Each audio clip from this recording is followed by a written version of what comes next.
राधे राधे। मैं आपके सामने पुनः श्रीमद् भागवत गीता रूप अध्याय 15 प्रश्नोत्तर योग का प्रश्न का प्रस्तुत हुआ हूँ। आशा है आपको अच्छा लगेगा। और्ध्रमूलमदं शाखं सवत्थं प्रार्वयं छन्दांसि यस्य प्राणानि यस्तवेद स वेदवितः। भगवान ने कहा जाता है कि एक शाश्वत अश्वत्थ वृक्ष है जिसकी जड़ तो ऊपर की ओर है, शाखाएं नीचे की ओर तथा पत्तियां वैदिक स्रोत है। जो इस वृक्ष को जानता है वह योगों का ज्ञाता है। तात्पर्य यह है कि भक्ति योग की महत्ता की विवेचना की गई है और बाद में पूछा गया है कि क्या प्रयोजन है। तो इस भौतिक जगत के बंधन की तुलना अश्वत्थ के वृक्ष से की गई। जो व्यक्ति सकार कर्म में लगा होता है उसके लिए वृक्ष का कोई अंत नहीं होता। वह एक शाखा से दूसरी शाखा से तीसरी शाखा में घूमता रहता है। इस जगत रूपी वृक्ष का कोई अंत नहीं है और इस वृक्ष में असक्त और उसकी मुक्ति की कोई संभावना भी नहीं होती है। ऊपर की ओर बढ़ती हुई शाखा क्योंकि ब्रह्मांड के सर्वोच्च लोक से प्रारंभ होती है जहाँ पर ब्रह्मा स्थित है। यदि कोई इस मोहि रूपी अविनाशी वृक्ष को समझ लेता है तो वह इससे बाहर निकल सकता है और ब्रह्मवेत्ता लोग बाहर निकल ही आते हैं। जो ईश्वर की भक्ति में एकाग्रचित्त से प्रभु की याद करते हैं, भक्ति करते हैं। बाहर निकलने की इस विधि को जानना अति आवश्यक है। पिछले अध्याय में बताया जा चुका है। भवबंध से निकलने की कई विधियां भागवत भक्ति ही सर्वोत्कृष्ट विधि है। भक्ति का मूल सिद्धांत भौतिक कार्यों से विरक्त हो जाना और भगवान की दीप सेवा में अनुरक्ति करना है। संसार से आसक्ति तोड़ने का विधि का वर्णन है। संसार की जड़ें ऊपर की ओर बढ़ती हैं। इसका अर्थ ब्रह्मांड के सर्वलोक से पूर्ण भौतिक पदार्थ से है प्रक्रिया शुरू होती है और वहीं से सारे ब्रह्मांड का विस्तार होता है जिसमें अनेक लोग उनकी शाखाओं के रूप में होते हैं। इसके फल जीवों के कर्मों के फल के अर्थात धर्म अर्थ काम मोक्ष के प्रचारक होते हैं। जाते भी संसार में ऐसे वृक्ष के जिसकी शाखाएं नीचे की ओर जड़ ऊपर की ओर कोई अनुभव नहीं कर सकता, किंतु बात कुछ ऐसी है कि ऐसा वृक्ष जलाशय के निकट ही पाया जा सकता है। हम देख सकते हैं जलाशय के तट पर होंगे वृक्ष का प्रतिबिंब जल में पड़ता है तो उसकी जड़ ऊपर शाखाएं नीचे की ओर दिखाई देती हैं। दूसरे शब्दों में कहें जगत रूपी वृक्ष आध्यात्मिक जगत रूपी वास्तविक वृक्ष का प्रतिबिंब मात्र ही है। इस आध्यात्मिक जगत का प्रतिबिंब हमारी इच्छाओं में स्थित है। जिस प्रकार वृक्ष का प्रतिबिंब जल में होता है, इच्छा है कि ही इस प्रतिबिंब भौतिक प्रकाश में वस्तुओं के स्थित होने का कारण है। जो व्यक्ति इस भौतिक जगत से बाहर निकलना चाहता है उसे वैश्लेषिक अध्ययन के माध्यम से इस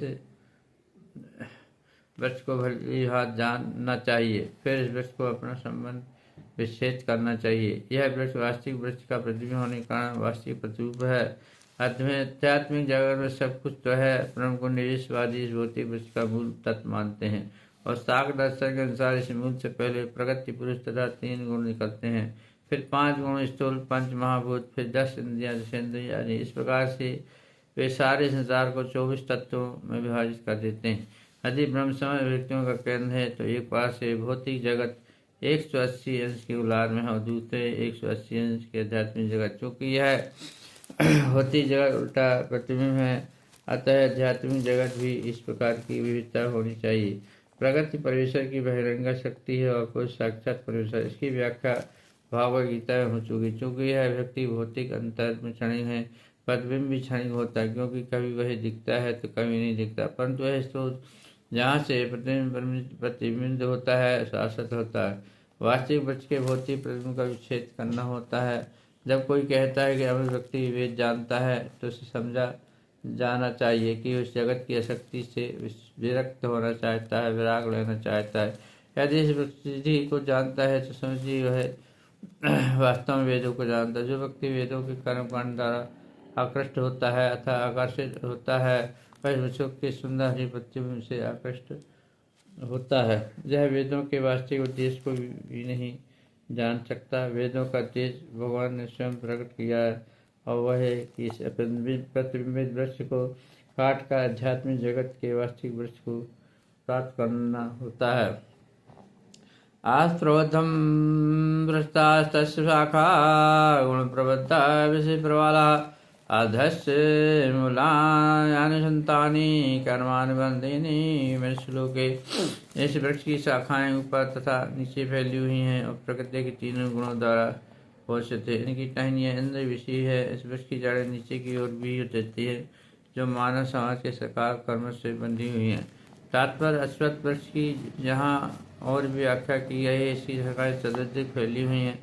निचले भाग में जीवों की विभक्ति योनियाँ हैं तथा मनुष्य, पशु, घोड़े, गाय, कुत्ते, बिल्ली आदि ये सभी वृक्ष की शाखाओं के निचले भाग में स्थित है। लेकिन ऊपरी भाग में जीवों की योनियाँ यथा नीव, गंधर्व, अन्य बहुत सी उच्चतर योनियाँ हैं।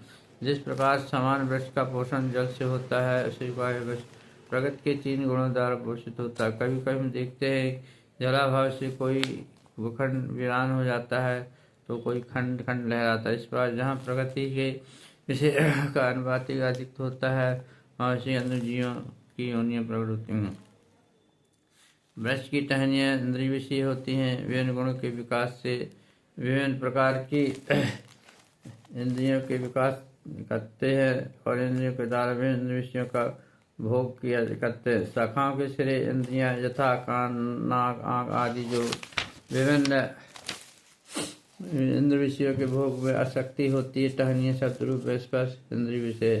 सहायक जड़ राग देश जो विभिन्न प्रकार के कष्ट तथा इंद्रिय भोग के विभिन्न रूप में प्राप्त होते हैं। धर्म अधर्म की प्रवृत्ति इन्हीं गुण धर्म से उत्पन्न मानी जाती है। इस चारों दिशाओं में फैली हुई है। वास्तविक जड़ तो ब्रह्मलोक में है किंतु अन्य जड़ें मृत्युलोक की ओर जाती है। जब मनुष्य लोकों में पूर्ण कर्मों का फल भोग चुका होता है तो वह उस धरा पर उतरता है और नृत्य के लिए शाखाओं कर्मों की नवीनीकरण करता है। वह मनुष्य लोक का कार्य कहलाता। नारूपम स्यम तथोपलस्भयते नान्तो न चादनं च संप्रतिष्ठा अश्वत्थमेनं सुहृन्मूलं पथंग शत्रुन् चित्वा ततः पदं दप्तरिमागन्तव्यं यस्मिन् गतः नारहन्ति भया भूया तमेव चातं सुसंप्रोदे यत् प्रवृत्तिपुषा प्राणी। इस वृक्ष के वास्तविक रूप का अनुभव इस जगत में नहीं किया जा सकता। कोई भी नहीं समझ सकता इसके आदि कहाँ है, अंत कहाँ है और इसका आधार कहाँ। लेकिन मनुष्य को चाहिए कि इस तृणमूल वाले वृक्ष की व्यक्ति से सत्य को काट गिराए और तत्पर से ऐसे स्थान की खोज होनी चाहिए जहाँ जाकर लौटना न पड़े, जहाँ से भगवान की शरण कर ली जाए। इससे अनादिकाल से प्रत्येक वस्तु का सूत्रपात और विस्तार होता है। तात्पर्य अब स्पष्ट कहा गया कि शाश्वत वृक्ष के वास्तविक रूप को इस भौतिक जगत से नहीं समझा सकता क्योंकि इसकी जड़ें ऊपर की ओर, अतः वास्तविक वृक्ष का विस्तार विरुद्ध दिशा में होता है। जब वृक्ष के भौतिक विस्तार में कोई फंस जाता है तो उसे न तो वह पता चलता है कि कितनी दूर तक फैला है, न ही उस वृक्ष के स्वभाव की देख पाता। फिर भी मनुष्य के कारण खोज करनी ही होती है। मैं अमुक पिता का पुत्र हूँ, जो अमुक का पुत्र। आज इस प्रावधान करने से मनुष्य को ब्रह्मा प्राप्त होते हैं जिन्हें गर्भोत्साही विष्णु से उत्पन्न किया। इस प्रकार भगवान तक पहुँचा जा सकता। जहाँ सारी अन्वेषण अंत हो जाता है मनुष्य को उस वृक्ष का उद्गम परमेश्वर की खोज ऐसे व्यक्तियों की संगति करनी होती है जिन्हें इस परमेश्वर का ज्ञान प्राप्त होता है। इस प्रकार ज्ञान से मनुष्य धीरे धीरे वास्तविकता के छद प्रतिबिंब से अलग हो जाता है और संबंध विशेष होने पर व्यवस्था मूल वृक्ष पर स्थित हो जाता है। इस प्रसंग में असंग शब्द अत्यंत महत्वपूर्ण है क्योंकि विषय भोग की शक्ति तथा भौतिक प्रकृति पर प्रभुता अत्यंत प्रबल होती है। अतः प्रामाणिक शास्त्रों आधारित आत्मज्ञान के विवेचना द्वारा व्यक्ति सीखनी चाहिए और ज्ञानी पुरुषों से श्रवण करना चाहिए। भक्तों की संगति में रहकर ऐसी विवेचना से भगवान प्राप्ति होती है। तब सर्वप्रथम जो कारण नहीं होते हैं भगवान की शरण जाना होता। वहाँ पर स्थान पर पद का वर्णन किया गया है जहाँ जाकर वश में कभी वापस नहीं लौटता है। भगवान के वह आदि मूल है जहाँ से प्रत्येक वस्तु का उद्गम स्थल है, वहाँ से हर स्थल निकलती है। हर तत्व निकलता है, हर वस्तु निकलती है। बस भगवान का अनुग्रह प्राप्त करने के लिए केवल उसकी शरण ही प्राप्त करनी होती है। जो श्रवण कीर्तन आदि द्वारा भक्ति के फलस्वरूप प्राप्त होता है, वही भौतिक जगत के विस्तार के कारण ही इस व्याख्या का पहले स्वयं भगवान ने की है। अहम स्वयं ब्रह्म, मैं प्रत्येक वस्तु का उद्गम हूँ। अतः इस भौतिक जीवन रूपी प्रबल अश्वत्थ के वृक्ष के बंधन से छूटने के लिए कृष्ण की शरण की जानी चाहिए। कृष्ण की शरण ग्रहण करती है, मनुष्य पता है इस भौतिक विस्तार से विलग हो जाता है। निर्वाण मोहाद संग दोषाध्यात्म नित्या विनृत्य कामा दर्दन में उक्ता सुग्रह गतंगे गच्छन्ति मुना पद्मयं तदा। यह झूठी प्रतिष्ठा मोह संगत से मुक्त है, जो शाश्वत तत्व को समझते हैं, जिन्होंने भौतिक काम को नष्ट कर दिया है, जो सुख और दुख के द्वंद से मुक्त है और जो मोह रहित होकर परम पुरुष के शरणागत होना जानते हैं, वे शाश्वत पर। तारपर जहाँ पर शरणागति का अत्यंत सुंदर वर्णन हुआ है, उसके लिए जिस प्रथम योग्यता की आवश्यकता है वह मिथ्या अहंकार से मोहित न होना, क्योंकि बद्ध जीव अपने प्रकृति का स्वामी मानकर गर्वित होता है। अतः उसके लिए भगवान की शरण में जाना अत्यंत कठिन है। उसे वास्तविक ज्ञान के दूसरे द्वारा यह जानना चाहिए वह प्रकृति का स्वामी नहीं है, उसका स्वामी तो परमेश्वर है। जब मोह से अहंकार से उत्पन्न मोह से मुक्त हो जाता है, तभी शरणागति की प्रक्रिया आरंभ हो सकती है। जो व्यक्ति संसार में शरीर सम्मान की आशा रखता है, उसके लिए भगवान के शरणागत होना अति कठिन है। अहंकार तो मोह का कारण होता है।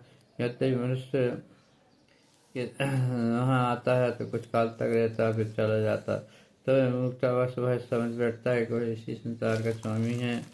इस तरह सारी परिस्थिति को जटिल बना देता है और शरीर कष्ट उठाता रहता है। सारा संसार इसी पुराण धारणा के अंतर्गत आगे बढ़ता है और लोग सोचते हैं कि यह भूमि या पृथ्वी मानव समाज की। उन्होंने भूमि का विभाजन इस मिथ्या धारणा से कर रखा है कि वे इसके स्वामी। मनुष्य को इस भ्रम से मुक्त होना चाहिए कि मानव समाज ही जगत का स्वामी है। जब तक मनुष्य इस प्रकार भ्रांत धारणा से मुक्त हो जाता है तो परवरिश स्वामी राष्ट्रीय संघ से मुक्त हो जाता है।